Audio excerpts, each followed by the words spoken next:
Digital transformation. We hear that phrase all the time, right? It can sound so vague, so technical, and honestly, a little intimidating. But what if it's not just another IT project? What if it's actually the core of your business strategy? Well, today we're going to cut right through all that noise. We're using a playbook from Virtualization Options LLC, a research firm that's all about making these complex topics super clear for executives, especially those in non-technical roles. This is all about driving real, tangible business impact. So let's dive in. All right, here's our game plan. First, we're going to get past the buzzword and figure out what this thing really is. Then, we'll look at why it's so critical right now. After that, we'll break down a 5-part framework for success, give you some practical first steps you can actually use, and finally, we'll zero in on your role as a leader in this whole journey. Okay, first things first, let's get past the jargon. The single biggest hurdle for most companies is just a simple misunderstanding of what digital transformation actually is. So let me ask you, when you hear that term, does your mind immediately jump to things like buying new software or moving to the cloud, maybe automating a few things? Look, if it does, you are not alone. But that's a really common misconception, and honestly, it's one that can lead you way down the wrong path. And this right here, this slide makes the most critical distinction. We often mix up digitalization, which is just making our current stuff more efficient, with true digital transformation. See, digitalization is all about doing the same things, just better. Transformation, on the other hand, is about fundamentally rewiring our entire business to do better things and create completely new kinds of value. It's a whole different ballgame. So just to make sure we're all on the same page, let's lock in a clear definition. True transformation is that fundamental rewiring of how a business operates and delivers value. And the key phrase here, the one I really want you to remember, is that it's a continuous journey. It's not some project with a start and end date that you can just check off a list.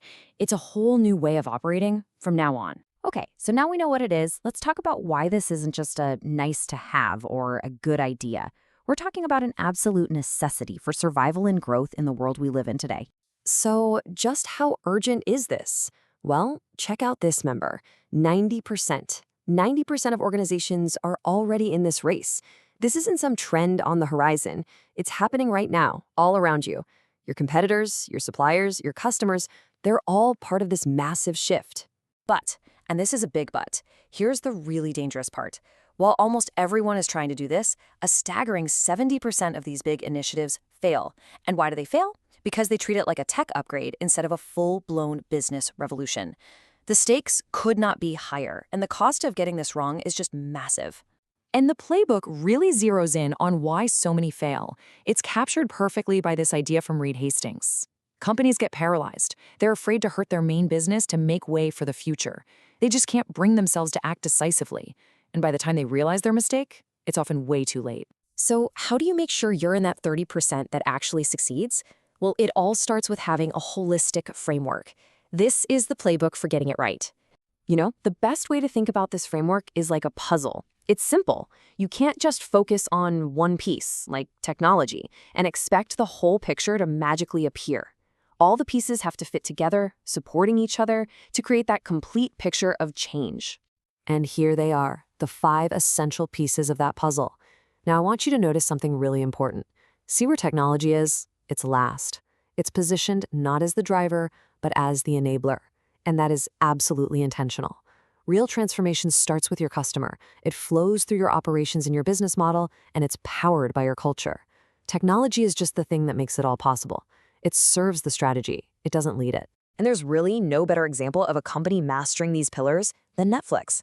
I mean, they didn't just transform once. They've completely reinvented themselves 3 times.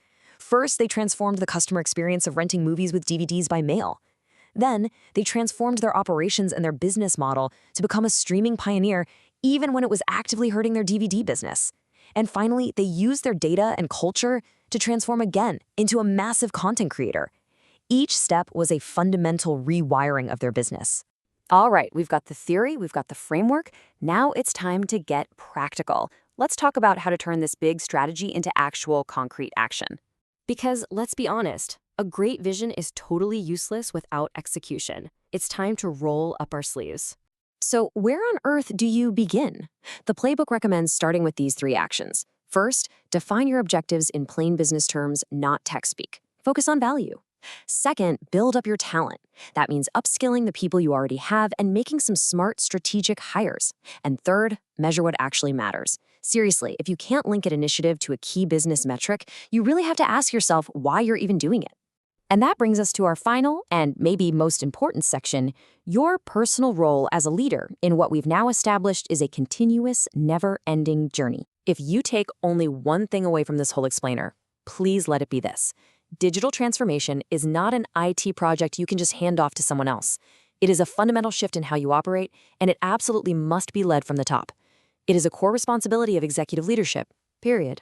Your job, no matter what your actual title is to be the Chief Transformation Officer.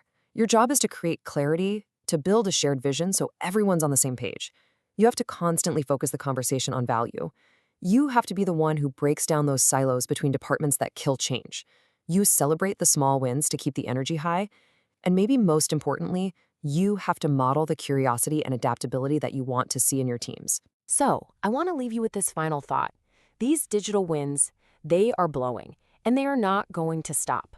You can complain about them, you can hope they change direction, but real leadership is about adjusting the sails, using these forces to push your organization forward. So the final question is pretty simple. What's your next move?